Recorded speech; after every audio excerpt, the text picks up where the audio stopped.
Merci pour la question. Je pense que la commission est à pied d'œuvre. C'est vers la fin que nous pouvons rendre officiel ou bien public tout ce que la commission aura arrêté comme disposition. Mais au stade actuel, nous ne pouvons pas commencer à expliquer tous les petits détails. Comme vous le savez, depuis que cette affaire a commencé, nous avons toujours travaillé avec la presse. Au stade actuel, il y a une petite équipe qui est gérée par la famille biologique du fait Etienne Tshisekedi, pour voir comment est-ce que les choses doivent se passer, puisque Etienne Tshisekedi n'appartenait pas seulement dans une famille biologique, il avait aussi sa famille politique. Et ça ne sera pas aussi une bonne chose si on fait les choses sans associer la famille politique. C'est ça le nez du problème, puisque votre préoccupation, c'est autour de ça. Mais moi, j'anticipe par rapport à ce que vous pouvez me poser comme question, la famille politique sera toujours associée. Mais monsieur le secrétaire, selon Forum des As, il a déjà annoncé que les corps seraient exposés au stade des martyrs. Alors je ne sais pas, il y a contradiction. Non, il n'y a pas une contradiction. Non, il n'y a pas une contradiction. Il n'y a pas une contradiction dans ce que je viens à peine de vous dire. Le corps sera exposé au stade des martyrs. Pourquoi on a choisi le stade des martyrs? C'est par rapport à la capacité d'accueil. Est-ce que vous pouvez m'indiquer un endroit où le corps peut être exposé sans qu'il n'y ait pas de débordement? Quel endroit par exemple? On a choisi le stade des martyrs qui a une capacité d'accueil de 80 000 places assises. Mais avec l'extérieur, ça va contenir, ça va supporter toutes les personnes qui seront tentées de venir assister aux obsèques d'Etienne Tshisekedi. Mais selon vos précédents propos, il aurait fallu faire un buste ou un statut pour Félix Tshisekedi. Cela n'a pas été fait. Et Etienne Tshisekedi. Et puis, selon toujours Forum des As, Etienne Tshisekedi sera inhumé à l'Ancélé. Alors que vous avez déjà proposé une place dans des propos précédents, une place pour lui, pourquoi alors à l'Ancélé et non là où... Non, là, je comprends directement que vous étiez en retard par rapport à l'actualité. Nous avons travaillé avec le ministère de l'Intérieur.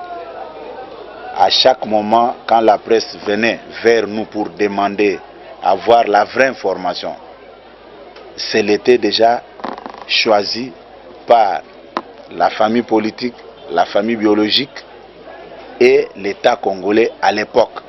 On s'était déjà mis d'accord sur les lieux d'inhumation. Ce n'est pas un nouveau problème qui vient de rebondir, non.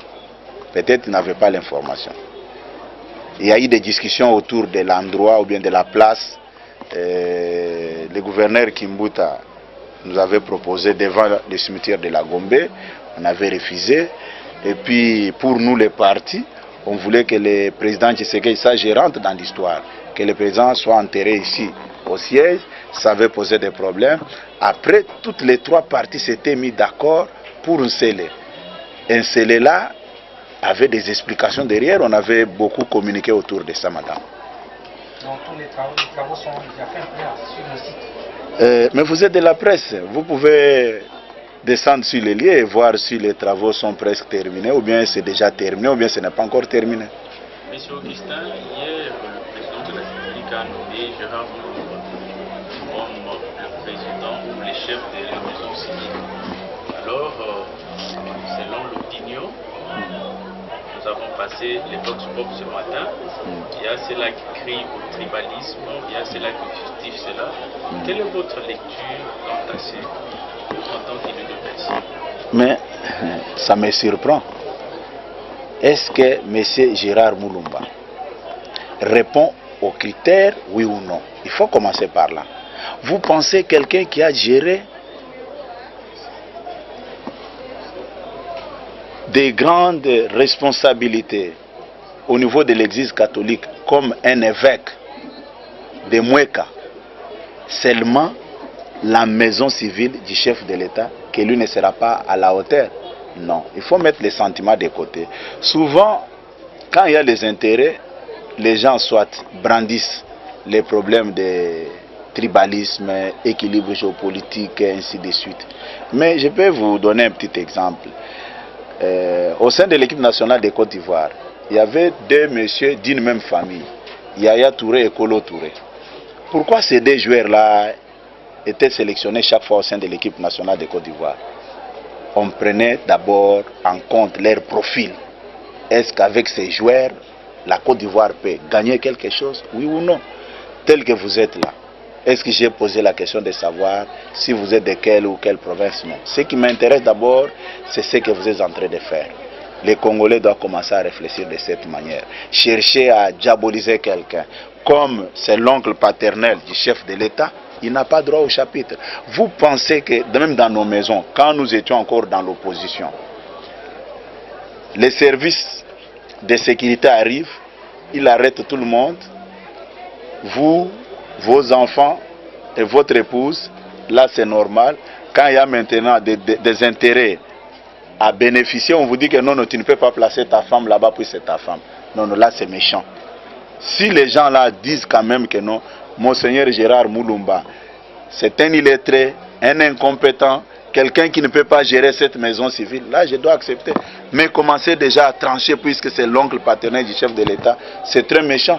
En dehors de lui, qui encore de la famille du chef de l'État que vous avez vu casé quelque part? Il a signé plusieurs ordonnances, il a confié des responsabilités à plusieurs personnalités. Mais pourquoi ça ne dérange pas? Quand il nomme une seule personne de sa famille, là les problèmes surgissent.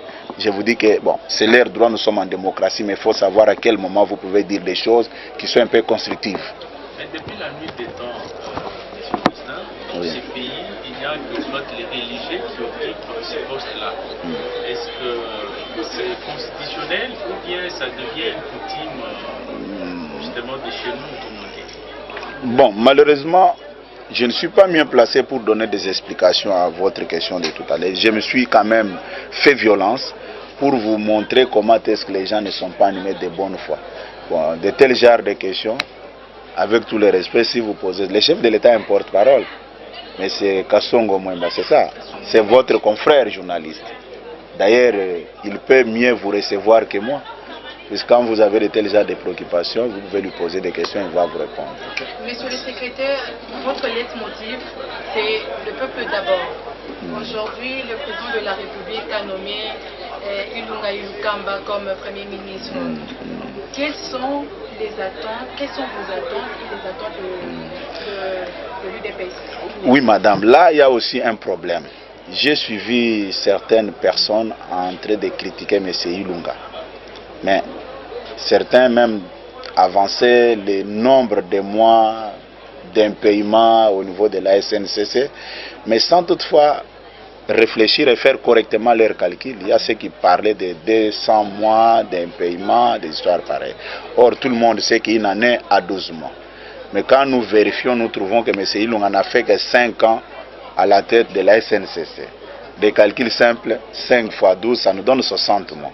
Mais comment est-ce qu'on pouvait atteindre 200 mois au moment aussi longtemps que la personne n'a fait que 5 ans au sein de l'entreprise? Là, il y a eu aussi l'excès des ailes. À la signature du procès verbal de remise et reprise entre le secrétaire général sortant de l'UDPS et le secrétaire général entrant. Tout à l'heure, il y a eu une réunion. Le secrétaire général entrant a pris connaissance de tous les éléments qui lui serviront à la gestion quotidienne du parti. Et c'est pour cette raison que nous avons élaboré ce procès verbal que nous allons vous lire et qui sera signé par le secrétaire général sortant, Jean-Marc Kabounda Kabound, et le secrétaire général entrant, Augustin Kabouya. Procès verbal de remise et reprise entre Jean-Marc Kabound, secrétaire général de l'UDP sortant, et Augustin Kabouya, secrétaire général entrant.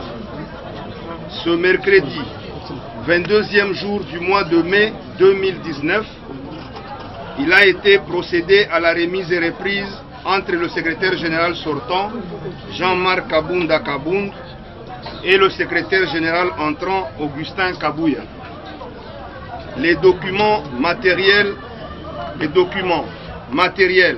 et autres biens servant à la gestion quotidienne du parti sont répertoriés en annexe à la présente.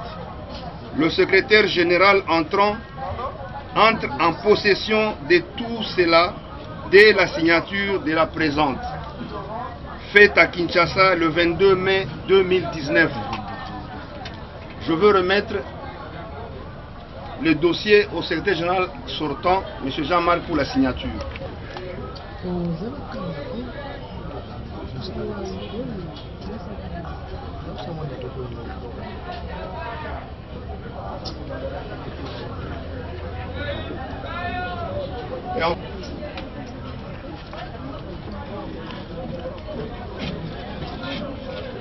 Nous allons inviter le secrétaire général sortant, Jean-Marc.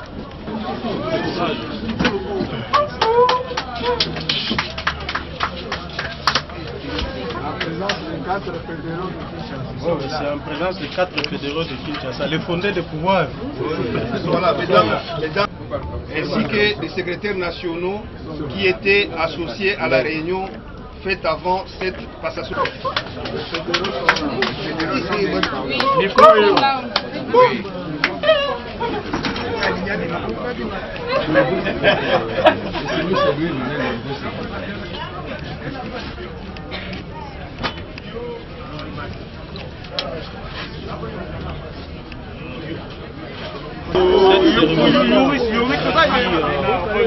L'existence de la véritable démocratie au sein de l'UDPS.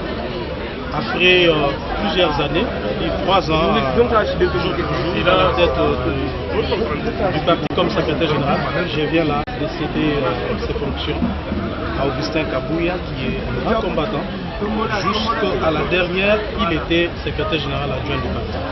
Ses choix et stratégies. Nous pensons que pendant cette période, Augustin Kabouya a rempli le profil nécessaire et il a des épaules larges pour faire face aux situations que nous sommes en train de vivre actuellement au sein du parti et qu'il va très bien faire son travail au profit du parti.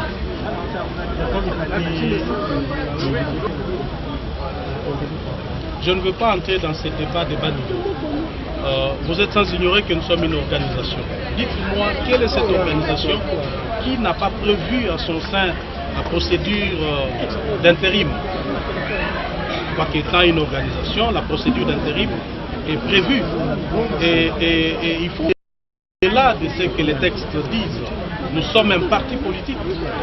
En fait, tout ce que nous faisons au sein d'un parti politique repose sur la problématique politique qui dépend des enjeux de l'heure. Actuellement, qu'est-ce que nous voulons? Nous voulons que le président Félix Tshisekedi réussisse son mandat. Et pour cela, il doit rester à la tête de l'UDPS. Ceux qui veulent aujourd'hui qu'on organise un congrès, enfin qu'on dépossède Félix Tshisekedi du parti, ils n'aiment pas que Félix Tshisekedi ait tout ce dont il a besoin pour finir son mandat. Mais nous, de notre côté, nous pensons que déjà le parti avait prévu l'intérim au cas où le président n'est pas empêché définitivement. Parce que depuis la nuit des temps, c'est le secrétaire général du parti qui assure l'intérim en l'absence du président.